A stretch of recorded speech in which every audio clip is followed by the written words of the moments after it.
Hi, everybody. This is Megan. And this is Steven. And this is the Synchrony podcast where we talk about transforming apostolic dating culture and ending loneliness in the church. That's right. Yeah, we're getting back on schedule. Slowly but surely. Apologies for the sort of bi-week. We had a great chat, or I had a great chat sitting down and talking to Sister Dana Green, who's the co-host of the Singles at Sea cruise. But we have some issues with the audio on that recording that we'll have to continue to work out. Yeah. So we'll release that at another date. If you're listening to this right when it drops, hopefully it's dropping on Sunday the 30th.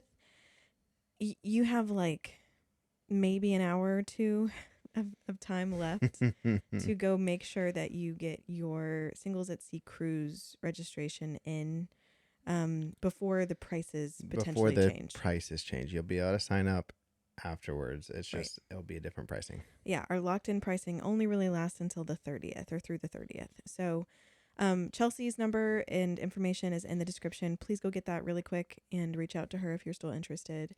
And like, you'll still be able to potentially come on the cruise. We can book up to, I think she said like a month prior. Yeah.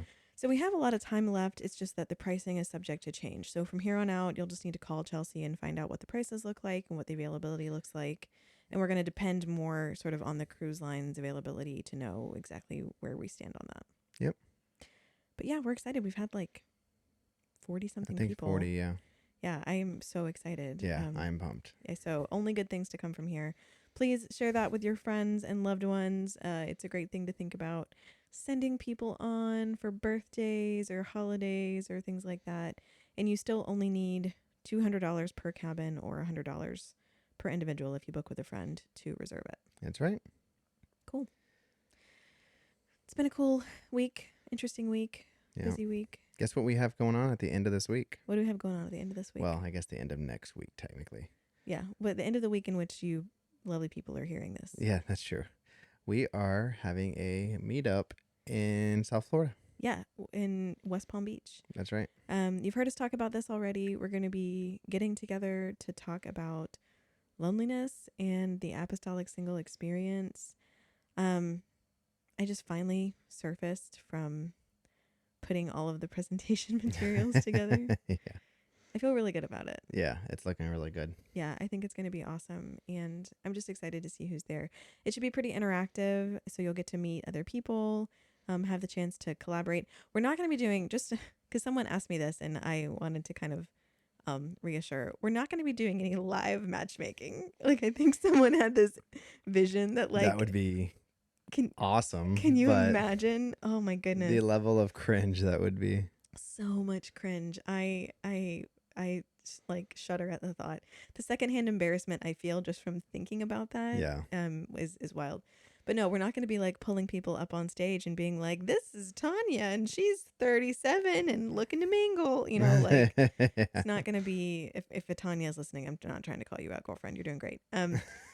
So yeah, I don't know. Like it's going to be more about connecting just on our common experience and looking at some of the data that we've gathered and just trying to think about how we can improve the experience of singles in our churches overall. Yeah. Are there any more announcements?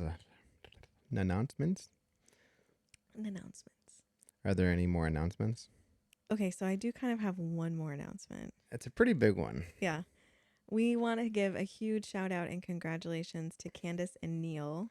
Congratulations. We are so excited for them. Yeah, one of our Synchrony couples that just got engaged. Yeah. I love them. I can't wait to sit and tell their story. Both of them just at a very high level. Both of them came through a really tragic loss of a spouse. And they have that shared experience, but so many other things in common. And they just have a really beautiful story. And this is not me taking credit or us taking credit for any of this. You can really see how God set them up for each other. Like, oh yeah. His hand was really in their process. I mean, we did have something to do with it. Yeah, but there were let me put it this way. There were some things in her life that really needed to fall into place. Yeah. Some things in his life that needed to fall into place. And now looking back, you just can see how God just like arranged the dominoes to fall. And it's beautiful and they're incredible together. And I'm just really excited. We're we're going to be able to see them soon because they're both going to be passing through our town. Yeah. So that's just joyous and exciting, and we want to celebrate that. Congratulations, yo. Congratulations. And also, huge shout out to Lorraine and Adrian. Yeah. Who got married last week, which was wild. I'm so excited for them. I think we gave them a shout out before on our Instagram. They're another beautiful couple who just have an amazing story, and they bring together a family with 3 beautiful children. Yeah. And we just are so excited at what God is going to do through that family. Woot woot marriage. Woot woot marriage. That's right. Woot woot marriage. Hey, I mean, that's the title of this episode now. Yeah. Woot woot marriage. Woot woot marriage. Oh, the T. Woot woot. I see. Well, congratulations to all of our couples in woot woot marriage. Woot woot marriage. And we're excited for them. It's beautiful to see these stories start to they're coming through more frequently now, and it's very gratifying. What's crazy, Megan, is we're on track to have 5 weddings this year. I think 5 at this point. That's crazy. Yeah, glory to God. It's exciting to see just again, that's 10 people whose lives are dramatically different. It's more than that because some of them have children. Yeah, that's true. You know, there's single parents who are looking for good quality, God-fearing spouses to be good influences on their children, and some of them are able to get that now. Yeah, the value of a partner who is excited to parent your children and excited to step into their life, and that is pretty priceless. Yeah. So congratulations, y'all. We are excited. Go team. Go team. Speaking of team. Yeah. We're talking about us kind of tonight. Not in exactly a conceited way, but more of a talking about our experience in marriage and what we thought we were going to experience and what we are actually experiencing. Yeah. Imagine, let's just say you're one of our listeners who has never been married before, right? And you probably have a lot of... Sorry, I'm already thinking of things to talk about. Sorry. Oh, I can't wait to see what you come up with. We didn't really compare notes on this beforehand. We came up with this topic and we're like, we'll each come up with things, and we haven't shared those with each other, so this could be a real doozy. And so if you are someone who's never been married before, and maybe, you don't have a lot of context on other marriages that you have been around, there's some people who grew up in a single parent home perhaps, and then are still single, haven't married themselves.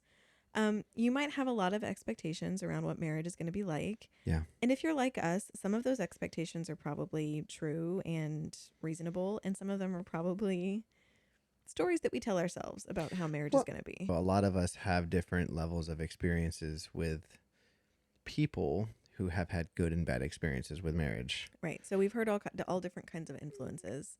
Yeah. So, and we just want to talk about some of them that were true and some of them that were completely off. Yeah. I think we both came into our relationship with not necessarily massively unrealistic expectations, but expectations that didn't match who we were as people. Yeah. Really. Okay. So are we just going to go back and forth and trade? I don't know. Let's try that. Okay. You start because you seem to have something that you're excited to talk about. Well, actually, I kind of want to ask you a question, and you can start it. Okay. So, we're about to get married, right? Okay, I'll think myself back to. Yeah. So, we had already got the apartment, and I was living in it for a couple months before you moved down to Gainesville. No, moved down to West Palm. Sorry. Down to West Palm. Yeah. And then I was going to move back in with my sister once you got down here, because obviously we weren't going to live in the same apartment. Until we were married. And you and your dad and your grandfather pull up with a U-Haul. Yeah. So. And tell people what you were expecting marriage to be like versus what you saw that day. So remember, I lived on my own for 2 years before we got married. Never had siblings that were close to her age. No, my only sibling is 15 years younger than I am. So when we got married, he was 7. Yeah. Um, and at the time I was already out of my parents' house. Like I never really moved fully back home after I graduated from college. I moved into a small rental house that my grandmother owned. I was very fortunate. And I made it was like a little 1 bedroom, 1 bath situation, tiny little house that I turned into my little cottage in the woods, right? So it was full of like all my little cozy old lady stuff because like secretly I'm 85 inside. And it was full of like yarn and books and art supplies and cookware and whatever. And I had this whole collection. I had a hope chest and a cat. I had a china cabinet full of china that I had been given as like part of like a legit trousseau because apparently my family's like way more traditionally Southern than I realized. Like I had a china pattern that someone had picked out for me, and I had a hope chest full of linens that were monogrammed and like all this different stuff. So I'm ready to go make a home. Right. I'm gonna go down to West Palm and make a home with this man. Love of my life. And I get down there and I open the door of this apartment and I am greeted with the smell of dank boy. Like that's all I can describe. It was like sweat, old like McDonald's to go bags. Sweat and ramen and the dankness of boy, which I was familiar with from going to college and hanging out with my guy friends in their dorm room. Yeah, but you're expecting me to be some glamorous. No, I was expecting adulthood. Like, don't glorify it. I was expecting a grown man. And I walked in and there were no furniture in the apartment. There was like a mattress on the floor, I think, that you were sleeping on or something.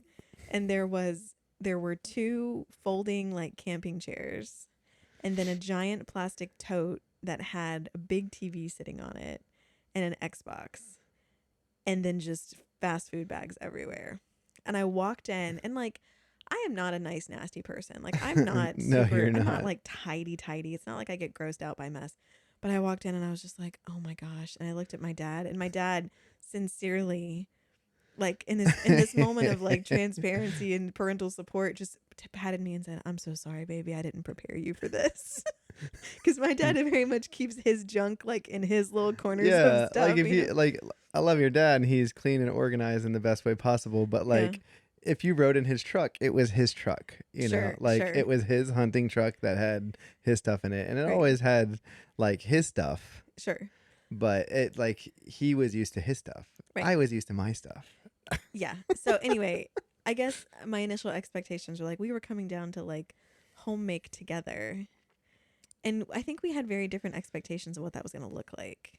I had zero. You had desires that I immediately shut down. I don't remember what you're talking about. You wanted a big TV in our bedroom. Oh yeah. Well, yeah. Which now we have begrudgingly. Like, because I was very much like, well, we won't have a TV in our bedroom. Like, it's not healthy. It's not good for you. And you're like, well, you can have one. And then, like, slowly it happened. You've slowly worn me down over time. Yeah, almost 10 years of marriage. Now baby. I can put away laundry and watch Netflix at the same time. That's right. And I, like, oh, the other thing, you really wanted a recliner. Yeah, I still want one. And a recliner is not part of my aesthetic. Well, now it just doesn't make sense because our house isn't big enough. Yeah, we live if in a I very small recline the couch, it would literally take up the like width of our living room. Yeah, it would create a walking hazard. Yeah. But I will have a recliner one day. In a man cave, away from the main living room. Somewhere exposed for people to see. No. It says Stephen won eventually. I just find recliners to be such a like symbol of like American laziness. Like I just don't like them. You've never slept in a recliner with back issues then? I haven't. I have slept in recliners, but not with back issues. Every time I go to my mom and papa's house, I fall asleep in the recliner. It is so good. I know, and that's what we will continue to do for the time being. So anyway, I guess the expectation that we were talking about there was I had different expectations for what making a home with you was going to be like. And I'm sure there are guys out there who are more like decorative, like they're more into like the being part of that, but for us it was kind of just like I had a bunch of stuff and we kind of put our stuff where we wanted it to go. I never had a say in my household, not that I really wanted one, but like with my mom, she had her nautical scene, and my mom always had a very nice, well put together house.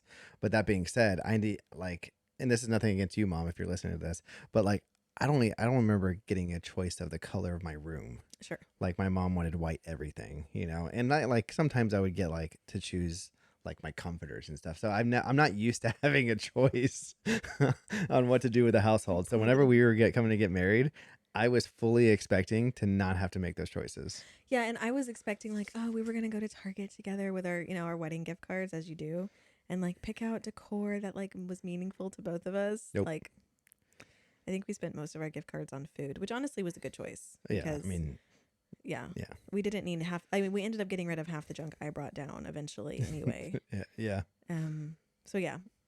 Okay, expectations around what creating a home together. Now that we spent 10 minutes around of recliners. Yeah.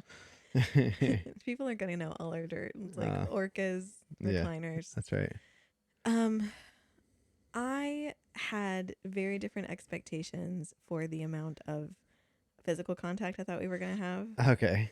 And I don't mean like sexy physical contact. I mean like, that too, but I did have very warped expectations around how much that was going to take up in our lives. Yeah. You really think about, maybe this is just me as a college student. I really had like when,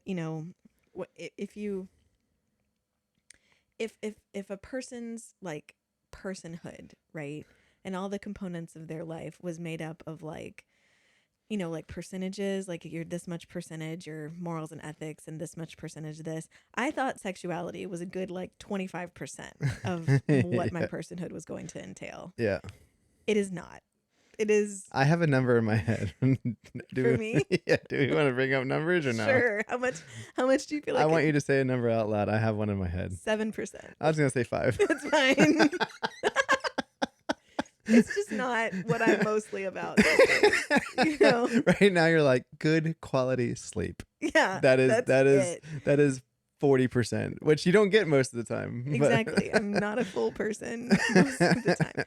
Anyway, but no, I mean just like non-sexual physical contact. Yes. Like I expected us to like snuggle. Yeah. A lot. And like be all over each other. Not all over each other in like a weird way, but like I expected us to spend a lot of time like cuddling on the couch and like rubbing each other's feet, I guess, and like doing coupley touchy things. Yeah. And like those are nice and it happens. But I also had a different perspective of myself and the level of touch that I actually need in my day-to-day life. I was convinced I feel like this is a common thing if you are a apostolic person who's familiar with the 5 love languages and you haven't been married. I was very much convinced that physical touch was one of my love languages. Yeah. It is not. It's on the chart, but it's not. Everyone, the theory behind the 5 love languages, which by the way, I don't like entirely get behind distilling down how people love into just 5 big buckets, but the theory is that everyone experiences all of those love languages to varying degrees, right? Yeah, and like Dr. Abrego says, it's the context, right? It's the kind of like to give you a semblance of understanding of like how you might work, but it does not embody who you are forever. Sure. But anyway, I really don't need a lot of physical touch to feel reassured. Not to the extent that you do, because that is more of a thing that you need. Like non-sexual physical touch is really important to you. I mean, ironically, I honestly think that that's not my highest love language. No, but it is something that you value more than I do. Yeah. We figured out as we got into marriage. And I was like, wow, like we don't really do like foot massages and like, Yeah. And we could, I guess, but like I don't need those from you most of the time. So basically, I expected to need more physical touch than I ended up needing. Yeah. I mean, as a teenage and young adult man, I fully expected physical touch to be like my end all and be all. Like that's just kind of like the way hormones work and the way like just being excited about marriage works, especially if, like someone who has like tried their best to save themselves from marriage their whole entire like childhood and young adult life. And so it's one of those things is like it's kind of hard for it not to be on the forefront of your mind. We're not just talking about sexual contact. We're talking about just general physical contact because when you're dating, you try to abstain from that too. Yeah. Just because you want to try to do your best to not put yourself in a compromised situation. Right. So you're excited about all the married things, but it actually wasn't my top one. I would have to say right now. Your top love language? Yeah, my top love language. It ended up being words of affirmation, probably. Yeah, that makes sense for you. Yeah. You also, we talked about this briefly. Like, I think you thought that physical touch was going to be more important in certain contexts than it was. Yes. So let's dive into that, actually. Yeah. So the next one would be how each other would react when we are frustrated with each other. Yeah. Or one person is frustrated with the other one. Let's put it that way. Right. So in this situation, if you were mad or frustrated about anything, like recliners or orcas, or the cups being left around the house or something. Sure. My natural instinct as someone who is more inherently like someone who does want to touch to create connection when I feel like there is a disconnect. Yeah. And you are someone who gets easily overstimulated. And when you're upset or frustrated or you have a lot on your mind and there is physical touch happening, it clouds, like it does not give you the ability to charge or think. Yeah, and I need to remove stimuli in order to be able to process. Yeah, it took me years of our marriage to realize that was something that I should not be the first thing to go to. It used to bother me. And it's funny because I can see now why it would be such a thing too. Like culturally, it's like the girl's yelling and the guy runs up and hugs her and kisses her, and all of a sudden she's like lulled into a state of like security and warmth. Yeah. And if that works for people, that's fantastic. For me, it's like I'm upset, and the solution to me being upset is to go away alone and think through everything very clearly until I come back with a 5-point argument about why I have a right to be upset and why, whatever, and apologize for things and figure things out. And so you come, it felt like you were limiting my process, right? Yeah. And I wouldn't have been able to put those words on it early on in our marriage, but it would irk me so much. Oh, sure. If you tried to come like snuggle me or which hug then me. Would create a cycle of like insecurity, right? Right. Like you didn't know how to communicate with me at the time that me touching you was causing you more discomfort during the whole time. And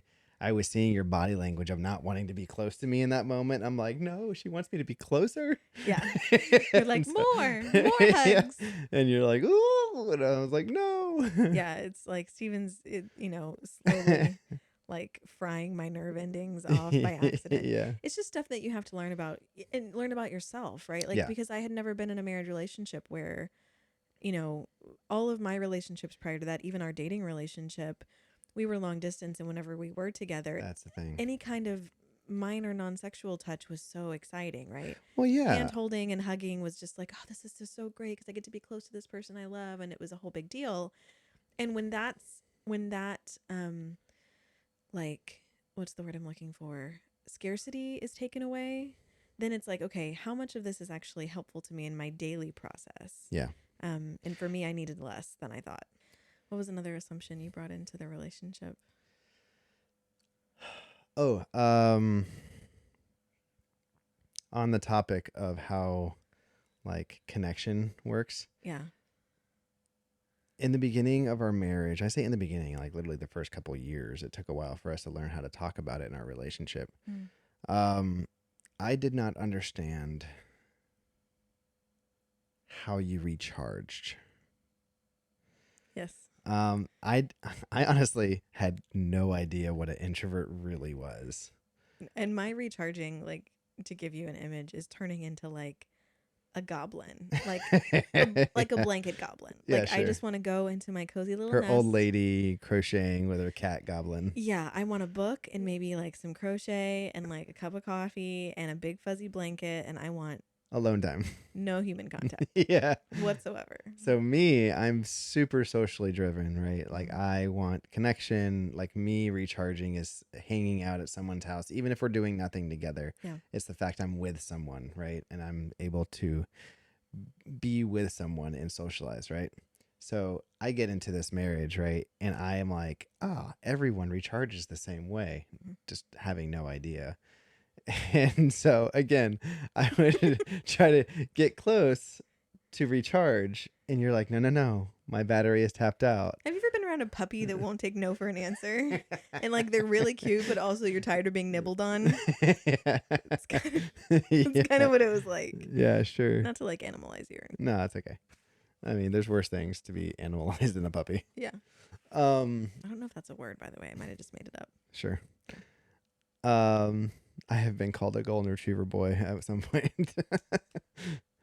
um, so that was a bit of adjustment and not taking it personally. Yeah. Now I've learned to really appreciate when you want alone time, because I've learned to, now, especially now that we're parents, like when we have an opportunity to have like our own alone time recharging and someone else is watching the kids, right, we're like, see you in a couple hours. Yeah, we can give each other that permission to just enjoy the space. Yeah, but in the initial part of our relationship where you were my whole world, it was hard to understand. Yeah, and that sound like, immediately when you said that, I was like, oh, that's so romantic. I was your whole world, but that's also like mad overwhelming. Oh, like, sure. There was times when I remember just being like, you need to go hang out with the guys. Yeah. Go play a video game. Go play basketball, racquetball, disc golf, ping pong, bowling, whatever you want to do at the time. So, kind of on the same note, like one of the things that I had a thought of when we first got married was that we were always going to fall asleep together. Oh yeah. Which we do maybe once or twice a week, maybe. I think we go through seasons. Yeah. Like when I was on a consistent work schedule, and I had to go to bed early to be able to get up early, I think it was different. But now I think, you're more of the night owl than I am. Well, yeah, and you're also waking up at 5 to go work out. Yeah, so like you're going to bed at, like, as soon as the kids go to bed, you're going to bed too. And I'm like, I got stuff I want to do. Yeah, but the funny part was I had attached some kind of value to that. Like the cheesy signs that are like, always kiss me goodnight or whatever. Yeah. Like, blah, blah, blah, blah. There's this like romantic thing of like, good night, sweetheart, good night. Mwah, mwah. Lights go off. Everyone goes to sleep, right? But don't get me wrong. I really enjoy going to bed with you. Yeah, like it's nice. It's nice when we have those moments of like, oh, we get to spend the last part of our day together. It's nice. Yeah. It's not necessary for me to have a good night's sleep. Yeah. Like, I sleep better knowing that you're around. I feel like what you're saying, though, isn't fair. What do you mean? Because there's 2 cycles that we have experienced as a married couple. There is the pre-kid cycle and post-kid cycle. Yeah, the pre-kid cycle was like, oh, I really wish that, like, I do remember. We went to bed together a lot more. Well, when we didn't have kids. It depended on, again, like your job schedule. Because if you were gaming, like if you had a schedule where you didn't have to go to work or school until later in the day, yeah, sure, you would stay up late gaming, and I would go to bed. To get up, so it really depended on job stuff. Yeah. Now sleep is such a precious commodity. Like, yeah, I just don't think we really care when it happens, as long as we both get 5 or 6 hours. Yeah, like exactly. Through. Let's actually have a conversation about this while we're at it. Okay. We might cut it out. We'll see.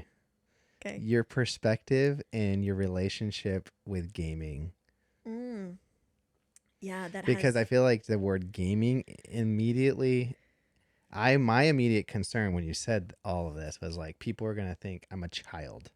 Right. But I think we need to have this conversation because it is a useful tool if you have a specific social battery. Yeah, so this is actually a really good one to talk about because, like, I knew you were a gamer before we got married. Yeah. So it's not like I was walking into that blind. I didn't necessarily know how it was going to fit into our life, and I didn't like that you were a gamer. And we've talked about gaming before on the podcast. We did a whole episode with Edward, who's a close friend of ours, who's also a gamer. We talked a little bit about sort of like the benefits of having a partner whose main form of social engagement and relaxation happens in the home. Yeah. And that's nice. But you didn't always have that opinion, though. No, when we first got married, I really did think gaming was it was an infantile thing for you to spend your time on. Yeah. And I think a lot of women share that perspective because when I talk to women about their preferences around their partner's activities, gaming always comes in as kind of an ick for a lot of women. Not every woman, but a pretty high percentage. And there were times when it was really hard because of what you were playing. Oh, sure. So you went through, like, I don't love like any game that's like sort of like first person shootery or driven around like kill everybody else in the game and be kind of the last person standing. Like, yeah, I just don't like the kind of implicit violence of that. Sure. I wasn't raised around it. It wasn't my thing. So I didn't like games that had you like yelling at your Xbox and yelling along with the team, right? Sure. Like pseudo military language coming from the living room, like they're love at the middle of the Hey, night. it builds good communication skills, okay?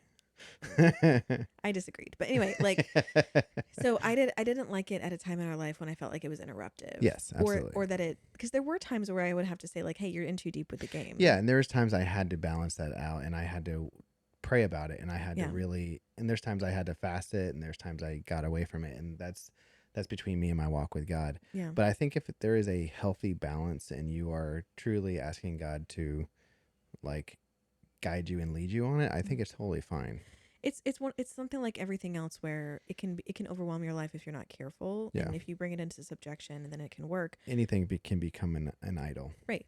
The way it's worked in our life is that you have modified your gaming over time to fit the time of life that we're in. Yeah, the season we're in. Right. So when we started having kids, we were very explicit. Like, I remember telling you, like, our daughter will never feel that she's not being paid attention to because of a game. Yeah, like absolutely. That was something we agreed on from the get-go, right?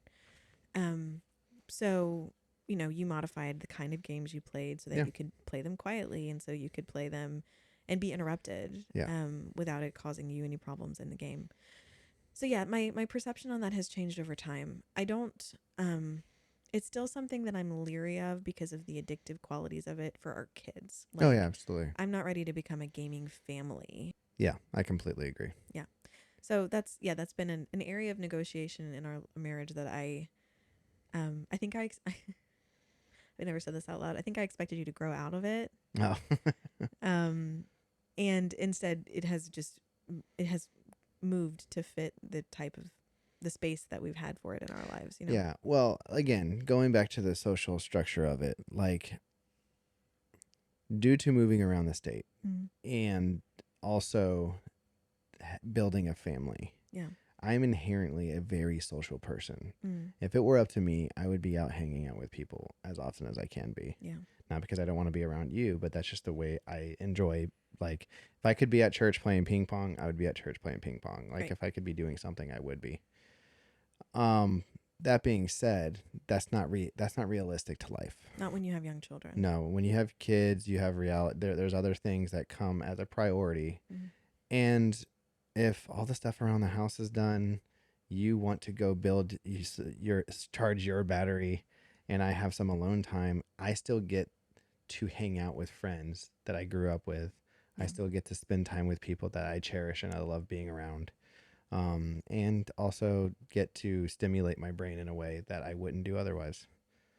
Yeah, and I've come to respect it for that, and to respect the community that you've built through gaming. I mean, I think that there are beautiful friendships that you've cultivated in that, and that are really important to you and to us both. Yeah. So I respect that. Okay, I have one. Okay.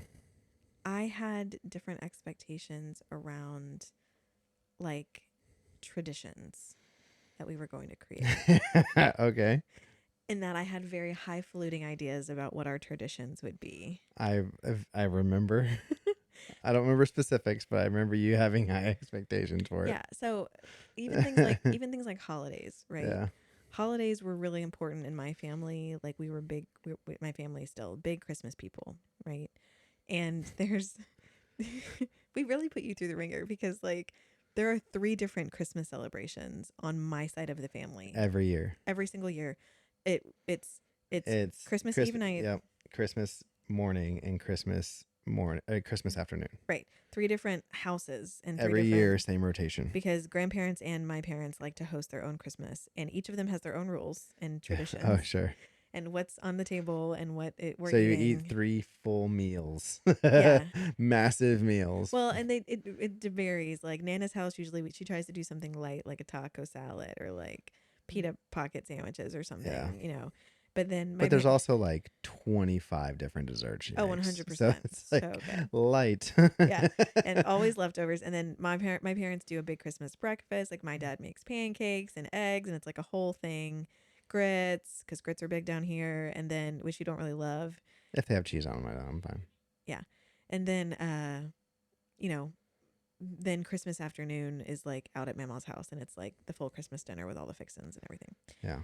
So in my head, I was like, wow, we're going to get to form these really beautiful Christmas traditions, and we're going to decorate our house, and we're going to, you know, open presents together, and we're going to read the Christmas story with our kids. And like, so anyway, I just had all these things hooked up in my head that we were going to like do for Christmas or whatever. Yeah. Mind you, you married someone who we were already kind of not very big on Christmas anyways. Yeah. But I guess let me caveat that. We were big on Christmas when my dad was alive. Sure. My dad passed away on Christmas Eve. Puts a damper on things. Yeah. And so after that, my family celebrated Christmas until I turned 18. Yeah. Out of like just respect of me still having a childhood. Sure. And then after I turned 18, they're like, all right, let's do a handshake. Right. Well, like, and not even that, but like, so we decided early on that because your family didn't do a big Christmas, we would do Christmas with my family did a big Thanksgiving. Right. So we would spend Thanksgiving with your family every year and Christmas with my family every year. And everyone was okay with it. And it works out. It's great. It's because your family does stuff on Thanksgiving, but it's not like the tradition. Not anymore. Like my parents have gotten to where they mostly travel, like because they get a whole week off of school. Yeah. And my mom's an educator, so like they're like, let's make this a trip. So they travel most of the time, which is great for them. It's never been as big as Christmas was. So, yeah. So that split has worked well, but it's so funny to me now that I ever thought we were going, and maybe there will be a season of our life where we get to really like settle in and do Christmas traditions, right? But for the first, 5.5 years of our marriage, we were driving up to Gainesville to do Christmas, and we were staying at my parents' house, and like basically we're living out of a suitcase for the whole Christmas celebration. Yeah. There was no our own traditions, No. right? And when we moved into our house is so tiny and cozy. It's nice, but we don't have a place for like a mantle or a fireplace. No, even if we wanted to like invite your parents over for like the Christmas morning portion of it, like you cook anything in our kitchen, our whole house gets hot. Like right. it's just like there's no way to do it. So we still have kept the Christmas traditions at and that's still their thing. Like, yeah, it's still wonderful. Yeah, so it's just funny to me that I had this idea that we were going to form our own traditions. Oh yeah. And for right now and for the foreseeable future, we're borrowing my family's traditions for that, and our kids love it. And sure. And we enjoy it. And we do put up a tiny tree. That sometimes. You just took down. I took down like a couple weeks ago. No, not a couple weeks ago, like last week. It is almost April, and you just took down our tree. It's a lot of work to get all the little boxes out. It's a 4-foot tree. It doesn't matter. It's a lot of little boxes. I didn't want to have to deal with it. So, and for all the comments that say, Stephen, you could have taken it down, it's kind of her thing. So I didn't want to. It's all of my childhood ornaments. Again, and the whole like tradition thing. Right. It's my thing. The other thing that I have tried to do is that Lily and I and Fletcher, when he's a little bit bigger and more patient, we try to make cookies together. Yes. That is the extent of our tradition. And I think as we get this house to be more comfortable and that they get bigger, I think the traditions will come. Yeah, we'll see. So yes, I had high tradition expectations that never manifest. And like, we're not telling you this, guys, because any of this is bad or wrong. Like, it's not bad. It's great if you in your early years of marriage get to form these wonderful traditions. That's beautiful. We love that for you.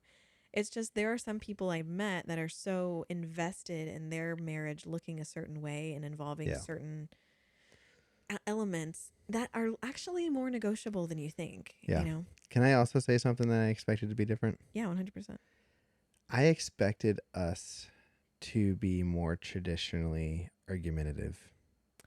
Oh, really? Even though I had a high hope that we were going to be different.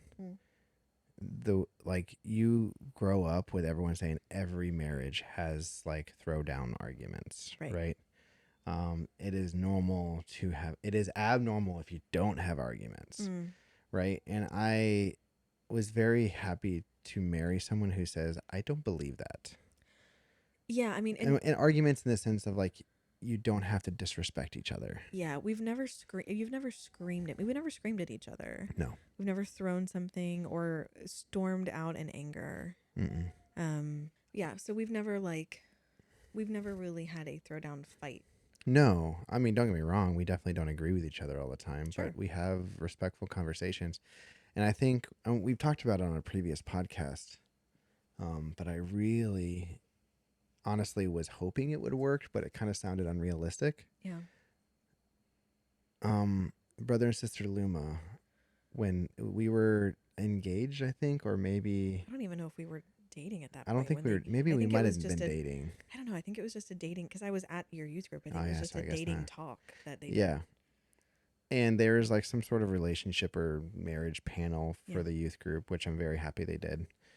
And one of them, this couple is a wonderful couple. They're pastors now. They're pastors in New York now.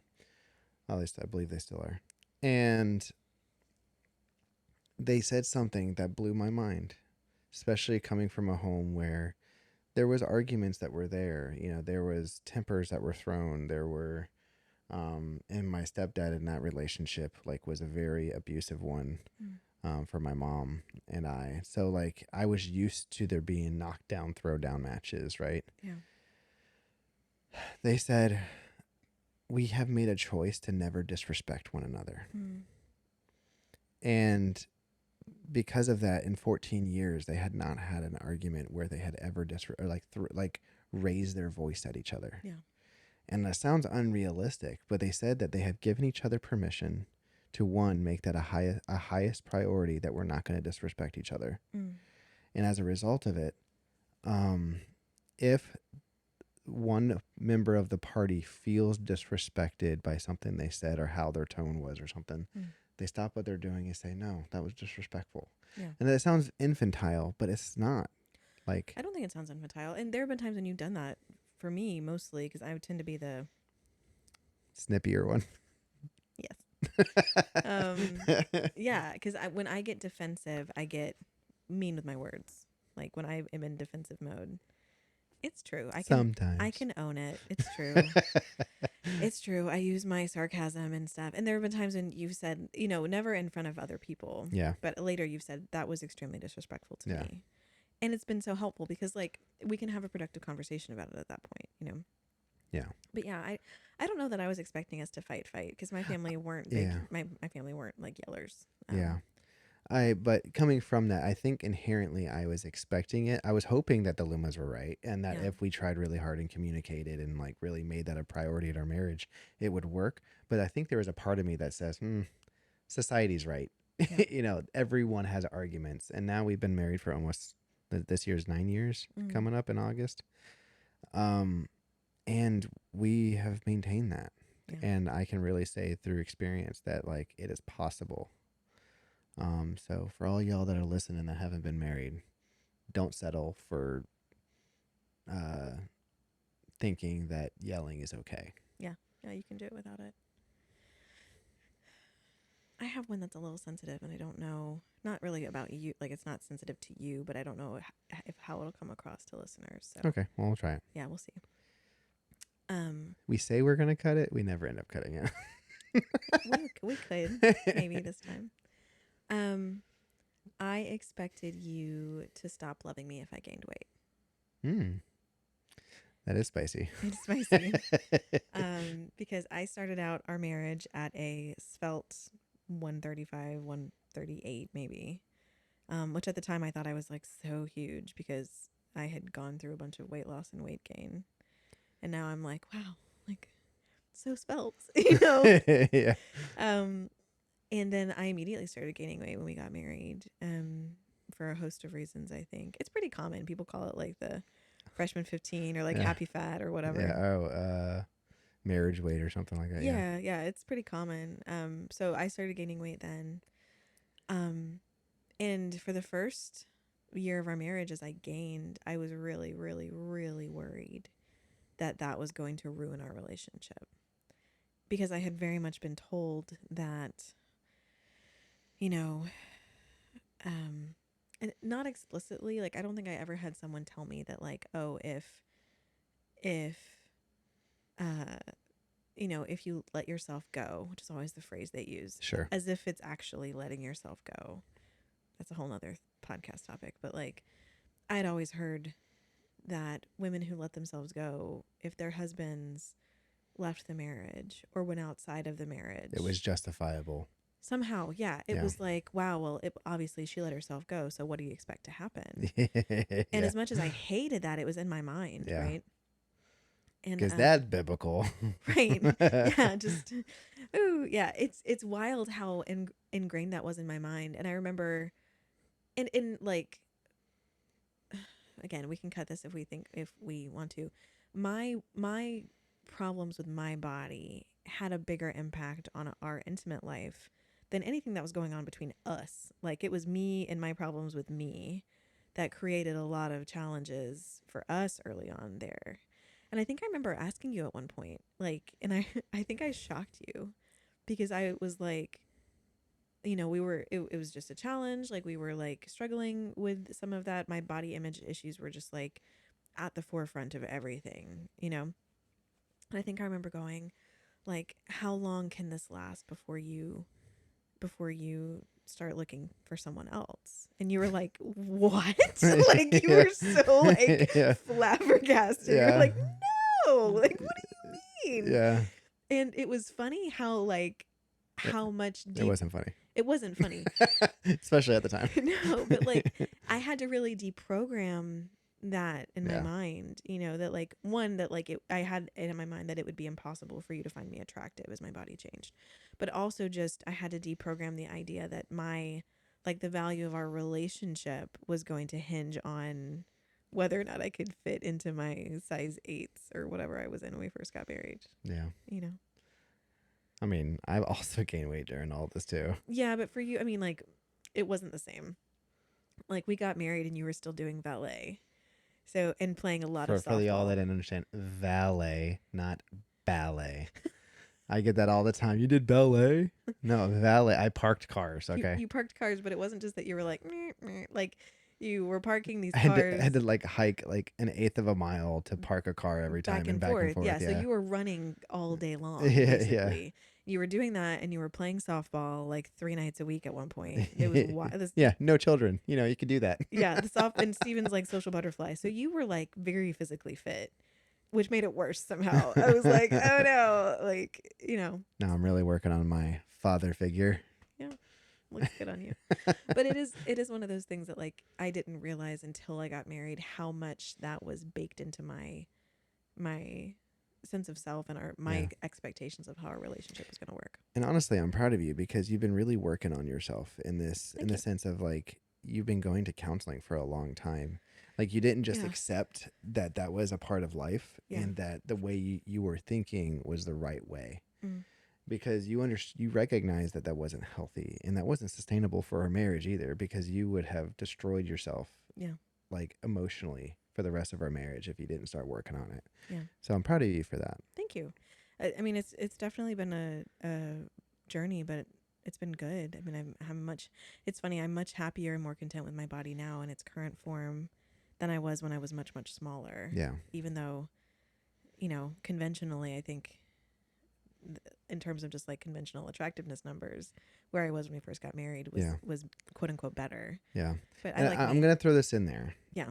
And again, we can cut it out if it's too spicy, but our intimate life has not gotten worse. It's gotten better. Yeah. That was the thing. 'Cause I think people have these stereotypes about like, oh, newlyweds, like when you're you're a newlywed, you're just like crazy and like whatever. We weren't like, no, like you're just figuring out the lay of the land. Especially if, young Christians who, like, don't get me wrong, we weren't naive to the world, but at the same time we weren't experienced to the world either. We certainly weren't practiced. Yeah. And it was like, there's a whole mode of communication and a level of trust that comes with that that takes time to cultivate. Yeah. Over the years of us having to learn how to communicate, respecting each other, loving each other, like, intimacy is about communication and like mental security. Yeah. Right. And if you can have that level of comfort with each other, it doesn't matter how big or small you are. Our sex life has gotten significantly better over time. And I'm trying to say this in a way that's PG, but at the same time, I don't want to stray away from it. Yeah. Because there's a lot of men. I'm calling out men. There's a lot of men that think that if there is not a person who fits a certain body type or a certain frame, that your sex life or your intimate life is like forever going to be changing out the window. Right. Or that married sex is going to be boring and dull and just get more boring and more dull as you go. Yeah. I'm laughing because my brother told me this story recently. Oh, yeah. So my brother is sorry. This is a weird. I promise that we're connecting this, and it's not weird, but it feels like I'm a not going weird to say your transition. name, but love you, brother-in-law. Yeah, my brother is 17, and he's fantastic, and he's delightful, and I love him to death. And we're proud of him. Yeah, we really are. But so my parents don't listen to the podcast like constantly, but they'll kind of binge it every once in a while. Yeah, sure. And so they were recently on a trip for spring break, and it was my brother plays baseball at his school, so it was the baseball team was traveling together. They had an extravaganza type situation, whatever they call it for baseball. That's a Bible quizzing word, but I don't know. Everyone shows up in one place and a bunch of teams play each other. Probably a tournament. Tournament, that's the word. Okay. So they were driving back like on a long trip, and my mom was listening to the podcast in the car out loud, and there was a teammate of my brother's like in the car who does not know us, doesn't go to church, like not connected. And so all of a sudden we were I don't remember what episode it was, but we were talking about like our sex life and how it's improved and all this different stuff, and my brother looks back and his friend is just like red in the face, like staring at the floor because he knew it was his sister and brother-in-law. Like, oh, this is really weird. So yeah. So sorry to my brother's friend who probably is never going to hear this. And your brother. Yeah. But no, it's a really good point. Like I definitely had perceptions about how that was going to develop. That didn't end up being the case. Yeah. Yeah. And yeah, newlywed. But I do also want to acknowledge, it doesn't mean we didn't have rough patches of trying to learn each other. Sure. Like it wasn't always like rainbows and kittens. Like no, there were times that were really, really difficult. Yeah. But we had to rely on communication the whole time. Yeah. But yeah, I mean, ultimately, like you can have a great intimate life without having a great basis for it to begin with. Just to clear out all the stereotypes, you can have a great intimate life without having had a bunch of sex before. Yes. You can have a great intimate life if you were committed to saving yourself for marriage and messed up. Yep. You can have a great intimate life if it doesn't start out perfectly and you build into it over time. Yeah. And you can start out with an okay intimate life and it can still get better. Yes. So, there's nothing set in stone with that. It's a skill set that you're building. Yeah. You have to be willing to listen to your partner. Yeah. And be willing to learn and grow. Yeah. Because it's one of those things, it's not a one-way street. Yeah. You can't be selfish. Okay, well, this got spicier and deeper than I expected. Yeah. Are there any It was supposed to be lighthearted. Now we're talking about body weight and sex. So yeah. We'll see. I mean, I'm trying to think of other things that... So, this is kind of a weird one. Okay. The things that I expected to not be important or special are weirdly important and special. Okay. Car rides. Oh, yeah. Car rides are some of our best moments together. Yeah. Like, yeah. You can keep a safe distance from me to not be smothering you, but also have connection with. Right. Yeah. Your hands are occupied by driving, and so you can't smother And I get me. nauseous, so I always have to be the one driving, and you don't know directions. It's so true. So we're two peas in a pod. I would get lost. Yeah, it's perfect. But it's great. Like, I remember like when we were new parents and like the pandemic had shut everything down. Oh yeah, those car rides were wonderful. Yeah, we would just get in the car and go driving through the countryside, and like not great for fossil fuel usage, but great in that like, you're slightly distracted and you have the chance to just kind of talk through things. Synchrony was born in a car ride. 100%. Like we were able to brainstorm about it, and those car rides to Lake City for the daughter work, that was like 45 minutes to an hour depending on traffic, was like we really valued those, and also it put our kids to sleep. Yeah, sometimes like like we'll be like, well, you want to go out and get dinner, not because we necessarily don't feel like cooking, just because we could use the time in the car for the kids to be occupied with their music and their stories or whatever they have playing, and then us to be able to kind of connect with each other. So it's funny, like those, I expected us to do a lot of romantic dates. which has never really been our thing. Yeah, we're not good daters. No, we don't. We're not good at like going. We run a matchmaking service, but we're not great at dates.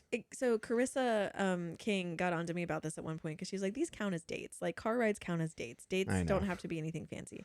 But we are not good at dressing up, going out. You did take me on. Oh, this was funny.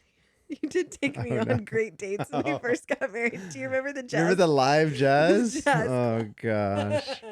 Okay, so story. Do your research. Yeah. This is the moral. We'll use this to wrap up. Yeah, we'll use this to wrap up. This is our last embarrassing story about us. So this is our first year of marriage, and Stephen, you were planning to take me out on a date. Yeah, I want to do some like special romantic date because I know she loves live jazz music. I do. I love jazz. I love music. Whatever. So he researches it and finds that there's this hotel really close to our house. Like, this is great. Yeah, that had a restaurant in it, and apparently the restaurant would do live jazz, and it's like on the, literally on the website, live jazz. Yeah, like a billboard or whatever. Yeah. So we go to this hotel, and it's like pretty close to our house. Like we didn't live in like the best part of town, so it wasn't like a great hotel, But I'm like, oh, cool, the great restaurant, live jazz. It's like a restaurant attached to a hotel. Right. So we walk in. We're the only people in there for the whole dinner experience. We were the only people in there. I'm like, did they just stand in the kitchen not cooking all day? Like I was curious if there were anyone else. Yeah. We're the only people in there. It's definitely like a dining room that was decorated in like the mid 90s, right? Maybe later. It was kind of stale and musty smelling. And there's like an empty corner, and I'm like, oh, maybe they have, maybe their jazz musician just isn't here yet. We're kind of early. And so we sit down at one of the many open booths, and we like order our drinks, and Steven's like, yeah, can you tell us when the live jazz is going to start? And then literally the waiter walked away, hit play on a stereo, and started playing some jazz music over the radio. It was mute. It was like, yeah, it was like total elevator music. I was like, we just died. It was like you just rolled with it, like I'm glad you didn't have high expectations. No, I had crab cakes. They were good. Yeah, they were all right. It was fine. Yeah, we did eventually. It was dinner. Yeah, we did eventually find a place that had live jazz. That other place was awesome. Yeah, that was great. But we made an effort. You made an effort. Yeah. I appreciated the effort. I thought it was really sweet. It was a good date. It was the thought that counted. Yeah, it was a really good date. We laugh about it now, but yeah. So I guess like the takeaway here is, if you are a person who has never been married before and you have a lot of dreams and aspirations and hopes for your marriage, hang on to those. Those are great. Like it's beautiful to dream about those things. As Brother Abrego said, like it's good to think on those things. It's worthwhile, right? Yeah. To think about the things that you're going to have as part of your marriage. I would say don't idolize any specific one of those dreams. Yeah. I do remember that being, you don't know what else to do. Like specifically for me, like I did not, like I wanted marriage so bad that I dreamed in like a concrete form of like what it would look like. Yeah. For the rest of my life. I had no idea what to expect. Yeah. I never got to see my parents be married that much because like I said, my dad died when I was 12. Yeah. So like I didn't, as an adult, I didn't get to see my parents be parents and be married and love on each other. So I had no idea what to expect. But if I had let those ideas, those concrete ideas, inform my decisions on choosing you, like I recognize that what I wanted most important about you that I wanted was someone that could communicate with and have fun with. Yeah, it's the values. Yeah, and your communication skills were off the charts, and I knew that we could connect on a mental level, and I loved it. And everything else, we just kind of roll with it, and like life changes, things change. We have fun together, we cry together, we laugh together. It's like if something comes up, we go, okay, let's reevaluate it. Yeah, that's the thing is like your marriage is a constant negotiation. And even like the things that we're describing now that we don't have that we expected to, there might be time in our life later where that becomes more of a thing, right? And it's not about having a really set concrete vision for how it has to be. I think that's where people mess themselves up. They have a vision for how it has to be in order for them to be happy. Yeah. And none of these individual things by themselves can make you happy or can give you a great relationship, right? Yeah. The positive ones or the negative ones. And none of them can ruin your relationship either, the absence of them, Yeah. right? You're always negotiating how you're going to live life with this person. And I think the thing that matters most is that you choose someone with whom that negotiation process is easy and or at least functional, you know? Yeah. Let's end on this. Okay. Explain the revelation, if you want to call it, that you had during our breakup. Oh, yeah. About joy and happiness. Yeah. This is a bigger topic that we could unpack, and we've referenced it before, but I firmly believe that it is impossible for a spouse to make their spouse happy. Yes. I don't believe that you can find a human being who will make you happy. Because one, it is too much to ask to offload the responsibility of your own happiness to another human being. Yeah. The only being that can carry that is the Lord, right? Yeah. We don't find our joy in other people. So basically, like, I don't think that it's the job of your spouse to make you happy. Yeah. Or to bring you joy. I think it's our individual responsibility to seek out joy. Now, you can find people who make that process of seeking out joy easier. Yeah. And more enjoyable and more fun. And being with you, you make it easy for me to find joy because you encourage me spiritually and because your expectations for me are realistic and because you are fun to talk to and because you communicate well with me and for a gajillion other reasons that I don't want to bore people by listing off right now. All of those things make it easy for me to find joy, but it's still my job. Yeah. To find joy and to choose joy every day. You have to choose happiness. 100%. Yeah. So my philosophy since then has been, I don't think that marriage is supposed to be hard.